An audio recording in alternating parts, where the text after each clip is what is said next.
God looks at your promise that He has given you and God says yes. ദൈവം നിങ്ങളുടെ മേലുള്ള വാഗ്ദത്തങ്ങളെ നോക്കിയിട്ട് കർത്താവ് പറയും യെസ്, അത് നടക്കും. യെസ് എന്ന വാക്യത്തിന് അല്ലെ ഉവ എന്ന വാക്കിന്റെ അവിടെ കൊടുത്തിരിക്കുന്ന ഗ്രീക്ക് പദം, യവന പദം, ഗ്രീക്ക് പദം ഇതാണ്, നൈ എന്നാണ്, NAI. That means certainly or assuredly. Certainly എന്ന വാക്കിനർത്ഥം തീർച്ചയായും, നിശ്ചയമായും, ദൃഢത, ചോദ്യം ചെയ്യപ്പെടാത്ത വസ്തുത, ഇതൊക്കെയാണ് അതിൻ്റെ അർത്ഥം.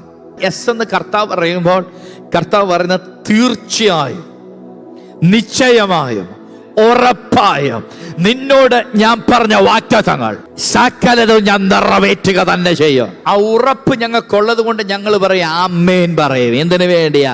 ദൈവം നാമ മഹത്വത്തിന് വേണ്ടി. ഇന്ന് പകൽ ദൈവം പറഞ്ഞ വാഗ്ദത്തങ്ങളെ നോക്കി പറഞ്ഞേ ആമേൻ.